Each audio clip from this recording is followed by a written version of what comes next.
The main idea of this video is to take inspiration like this and create something like that.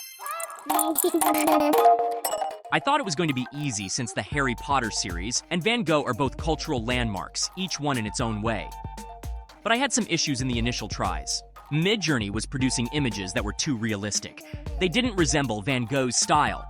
Look at this one, maybe it's even inspired by Cafe Terrace at night. But not enough, we need something more artistic. Can you imagine how to solve it? Drop in the comments. There is not only one way, and it will be nice to learn new methods. All the prompts used in the video will be in the first comment, by the way. You can copy and use them yourself. Welcome, ladies and gentlemen. I'm glad to have you here. My name is AI Forge Master, and I started reading the Harry Potter series in 2002. Like a great number of children at that time, Hogwarts was my home. I visited it every time I could, waiting for the Order, the Half-Blood Prince, and the Deathly Hallows. The books already had some nice aesthetic elements, but when the movies started to come out, those elements turned into registered marks of the wizarding world. Everyone knows that Harry, Ron, and Hermione wear dark robes.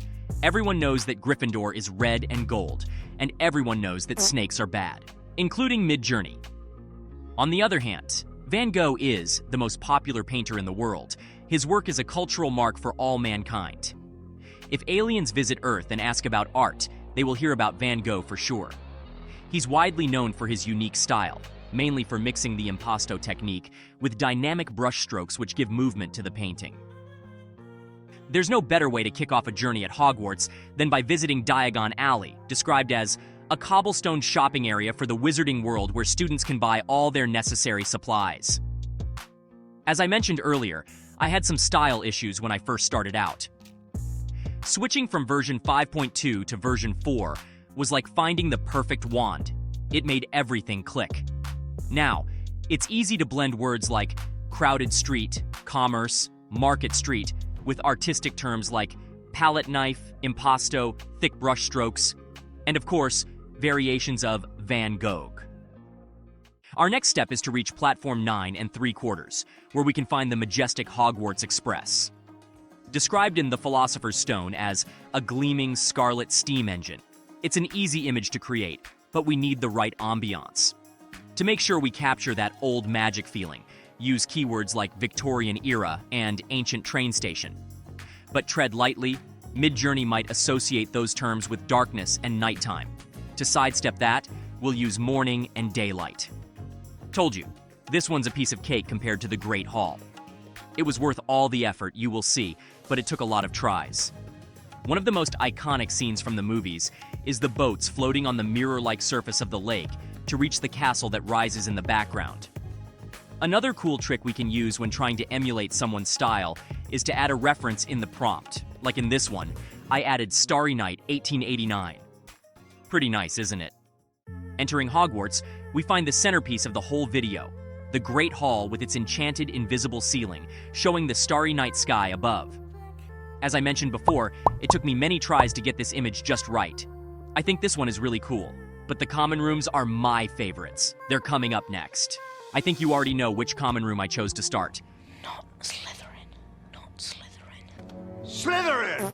Midjourney understands well what a common room is. We can create interesting images with basic prompts. I mainly used common room, followed by the name of the house in question with some basic characteristics to achieve the correct colors and vibes. For example, for Slytherin, I chose fancy and arrogant.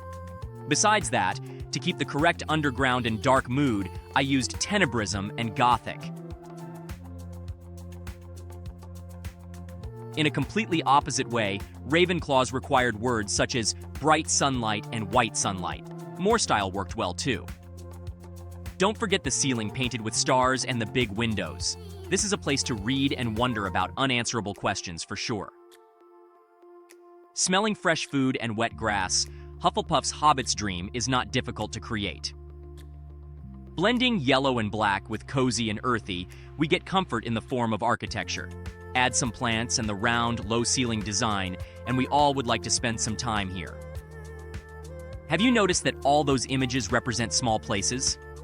I think Midjourney understands cozy and comfortable as tiny pillow-filled areas, but in this case, maybe Van Gogh's painting The Bedroom is also influencing to keep the room small. What do you think? To avoid that, in Gryffindor, I used circular, gigantic room, wide-angle view, and panoramic view. Tenebrism also works nicely. It keeps the low-light illumination. Van Gogh used red the majority of times to represent details. Do you know that actually the red is fading away from his paintings due to the pigment he used?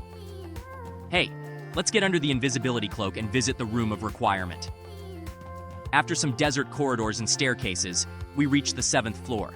The configuration, place where everything is hidden of the room, is really intriguing. To get the correct cathedral interior, I used ideas such as warehouse, immense space, and panoramic back view. I also added a character to this scene to have a well-defined central point.